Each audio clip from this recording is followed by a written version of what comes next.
İnşallah Fenerbahçe inşallah.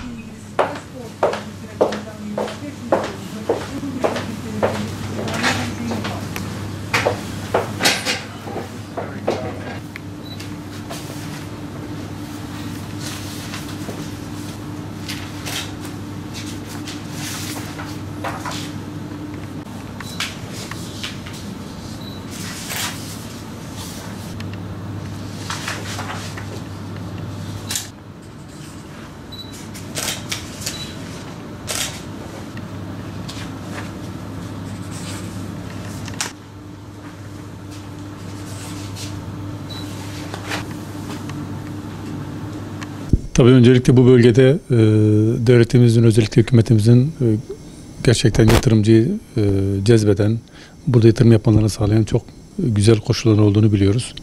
Ajans olarak bizim görevimiz hem yerli hem yabancı sermayenin buraya gelmesi için çeşitli hamleler yapmak, bunlarla ilgili zemini hazırlamak. Son dönemde bir çağrı merkezi burada çok farklı hava isterdi. Bu çağrı merkezi ilk defa bir yabancı yatırımcının gelmesini de beraberinde getirdi. İlk oldu. Bu çok önemli bizim için. Tabii ki bu bölgede 6. bölge teşviğinin imkanlarını anlatmak için biz hem bölgemizi hem yurdun çeşitli yerlerinde zaman zaman toplantılarda burada yatırımın pozitif ayrıcalıklarını anlatıyoruz. Burada yatırım envanterinde özellikle vergide muaf olunduğunu, KDV'den muaf olunduğunu, 10 yıl boyunca işveren işçi stopaj gelir vergisinin ödendiğini, devlet tarafından ciddi desteklerin olduğunu, arazi desteğinin olduğunu ve en nihayetinde yeni teşvikte enerjide 10 trilyonluk enerji sarfiyatınızın devlet tarafından ödeneceğini anlatıyoruz ve çok cazip gerçekten. Bu özellikle Savur'da bahsedilen tekstil çok önemli çünkü iki tane bileşeni var. Hem genç nüfus hem de göç noktasında önemli bir sorunumuz vardı. Hem işsizliğin önlenmesi noktasında hem de yapının, ilçelerin göç etmemesi, ilin göç etmemesi noktasında hamlelerimiz olması gerekiyordu. Burada da biz özellikle tekstil fabrikasının burada kurulmasını ve dezavantajlı bir ilçede kurulmasını çok arzuladık. Biliyorsunuz ajansın temel kuralı bölgeler arasındaki eşitsizliği ortadan kaldıran, oradaki tüm dezavantajlı ilçeleri avantaja dönüştüren noktada olması gerekiyor. Elbette ki diğer büyük ilçelerimiz için çok önemli. Ama geride kalan diğer ilçeler işte Savur, Ömerli, Yeşilli, Dargeçit, Mazdağ gibi ilçelerde dezavantajlı ilçelerimiz. Dolayısıyla onları da yapacağız yatırımlarla aradaki makası biraz daha kapatıp hem Savur'da kalsın istiyoruz.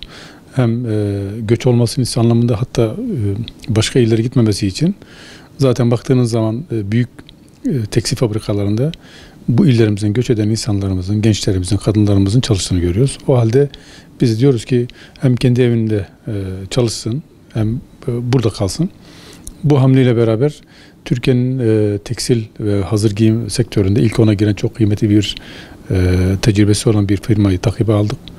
Buraya davet ettik ve gerçekten 2000 deniyor ama 3000'e çıkarma potansiyeli var. Etepata 500'e başlayıp 3000'e çıkaracak. Süreci başlattık. Yaklaşık 48 milyonluk bir teşvik belgesi aldı bizden. Şu an araziyi de hafriyatına başladı. Fabrika yapımı hızla sürüyor. Gerçekten bu tür yatırımlar hem ilimizin hem bölgemizin bölgeler arasındaki rekabette iyi bir noktaya gelmesini sağlıyor. Hem de diğer yatırımcılara da örnek oluyor. Bizim görevimiz dediğim gibi sadece ulusal değil, uluslararası çapta da yabancı sermayenin buraya gelmesi. Dediğim gibi koşullar çok önemli. Burada çok da iyi. Devletimiz Allah'a şükür huzur iklimini de çok güzel tesis etmiş. Son dönemde gerek Büyükşehir Belediye'mizin, gerek valiliğimizin, gerek kamu kurumlarımızın güzel uyumuyla, çalışmasıyla Mardin'de çok farklı hava esiyor. Dolayısıyla ajans bugün bunu Mardin'de yaptı, Savur'da yaptı. Yarın belki inşallah Şırnak'ta yapacağız, Siirt'te yapacağız, Batman'da yapacağız. Bu tür dönüşlerimiz olduğu zaman hem bu bölgenin yapısını bozmayacağız, hem işsizlik ortadan kalkacak. Çünkü çok genç nüfusumuz var ve çok genç nüfus da maalesef göç etmeye başlıyor. İki türlü geri dönüş olacak, inanıyorum buna. Hem kadınlarımız kendi özgüveniyle işini yapacak, hem para kazanacak, hem gençlerimiz de işte terörden sonra madde bağımlılığına bulaşmadan iş sahibi olacak. Bu çok önemli çarpan etkisi açısından. Onun için devletimizin ve özellikle hükümetimizin bu dönemde yapmış olduğu bu teşviklerden tüm ciddi yatırımcılarımızın faydalanmasını istiyoruz. Sizlerle vasıtasıyla da bu çağrıda bulunuyoruz. Gelsinler, hem onlar kazanacak hem bölgemiz kazanacak. Hem gerçekten de Doğu ile Batı arasında pozitif ayrımcılığın nasıl olduğunu da birebir görecekler. Evet. Tabii ki şimdi bizim özellikle Ekonomi Bakanlığı'nın teşvik belgelerinde bizler birebir hem açma hem kapatmalarında akredite olduk. Ajansın yönlendirmesiyle son 1,5 yılda yaklaşık 120'ye yakın teşvik belgesi verildi şu ana kadar. Ve bunun da çarpan etkisinde 10.000 insan üzerinde insan çalıştığını biliyoruz. İlçelerin ve illerin dağılımında, sadece Maraş için söylüyorum ben bunu. İlin dağılımında da çok önemli bir şey var, sektörel dağılım var. Örneğin hizmet alımından madenciliğe, elektrikten tüm unsurlara kadar desteklemiş. Dolayısıyla burada yaklaşık 1 katrilyona yakın bir destek sunmuş. Sadece Mardin üzerinde. Bu çok büyük bir rakam.